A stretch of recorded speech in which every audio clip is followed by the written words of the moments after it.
Saint کی قائمہ committee کے اجلاس میں وزارت اوورسیز کے حکام نے بتایا کہ یو اے ای میں ہونے والے کل جرائم میں سے 50% جرائم میں پاکستانی ملوث ہیں۔ اوورسیز پاکستانیوں کے 3 بڑے مسائل ہیں: اخلاقیات، غیر ذمہ دارانہ رویے اور بعض مجرمانہ سرگرمیاں۔ ابو دھابی میں IIT دہلی کا انٹرنیشنل کیمپس اوپن ہوا ہے اور ابو دھابی کے کراؤن پرنس نے اس کا انوگریشن کیا ہے۔ جتنا اسلحہ پاکستان میں ہے، پوری بھارتی قوم کے اندر 1.25 ارب کی آبادی ہے، اس کے پاس اتنا اسلحہ نہیں ہے جتنا صرف ہمارے خیبر کے صوبے میں لوگوں کے پاس اتنا اسلحہ ہے۔ پاکستانی دبئی میں بیٹھی خواتین کے سامنے ٹک ٹاک ویڈیو بناتے ہیں۔ بیرون ممالک ہمارے شہریوں کے ایسے رویوں اور اخلاقیات سے مایوس ہو رہے ہیں۔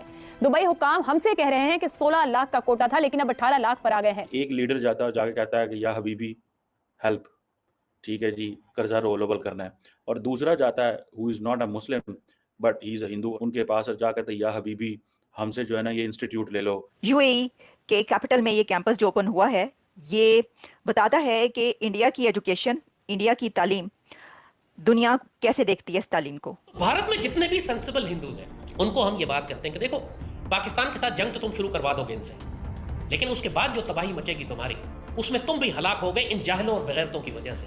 کہ ایک انڈسٹری پاکستان میں خاصی تھرائیو کر رہی ہے جس کے اوپر شاید بہت سے لوگوں کا دھیان گیا بھی نہ ہو، اور اس انڈسٹری کا نام ہے بیگنگ انڈسٹری، یعنی کہ بھیک مانگنے کی انڈسٹری۔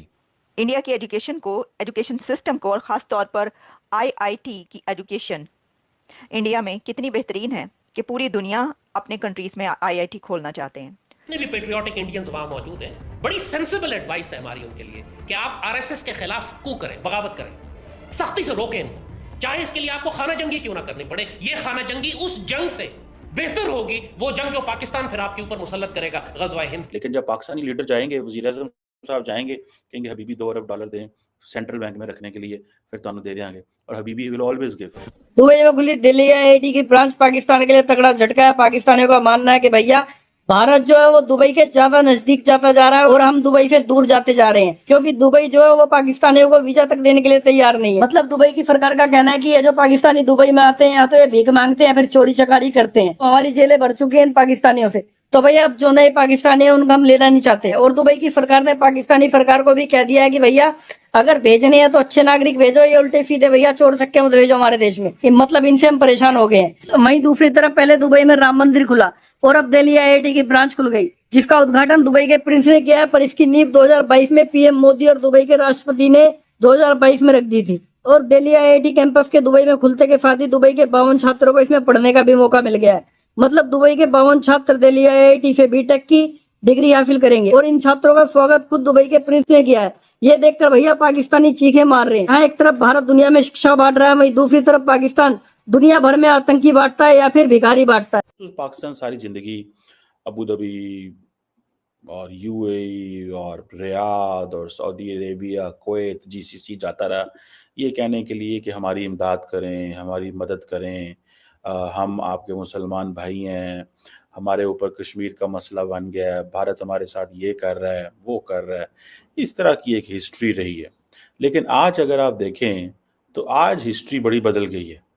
آج بھارت نے جو بھارت کا ایک premier Indian Institute of Technology ہے، اس کی ابو دھابی میں ایک سمجھ لیں کہ اس کو شاخ کھولی ہے، اور جو کرون پرنس ہیں ابو دھابی کے، ٹھیک ہے، جو اگلے ہفتے اسی ہفتے میرا خیال ہے جا رہے ہیں، انڈیا بھی جا رہے ہیں، شیخ خالد بن محمد جو ہیں، وہ انہوں نے انوگریشن جو ہے فرسٹ انٹرنیشنل کیمپس ہے یہ انڈیا کے انسٹیٹیوٹ آف ٹیکنالوجی کا۔ یہ چیزیں آپ نے ایکسپورٹ کرنی ہوتی ہیں۔ قطر میں کچھ مہینے پہلے میں گیا تو وہاں پہ میں ایک یونیورسٹی ٹاؤن تھا، if I'm not wrong، تو وہاں پہ میں نے لائبریریز دیکھی، ہر سڑک پہ ایک یونیورسٹی ہے باہر کی، جناب یہ کیلگری یونیورسٹی ہے، یہ فلاں امریکن یونیورسٹی ہے، یہ فلاں کا کیمپس ہے، فلاں کا کیمپس ہے۔ میں حیران پریشان، وہاں پہ گورے گورے قطر کے اندر، اور یونیورسٹیاں بڑی اچھی، فلانی جی ٹیکسس یونیورسٹی ہے، یہ وہ یونیورسٹی ہے، اور وہاں پہ جو لوکلز تھے وہ بہت خوش کہ جی ہمیں ان یونیورسٹیوں کے ساتھ کام کرنے کا موقع مل رہا ہے۔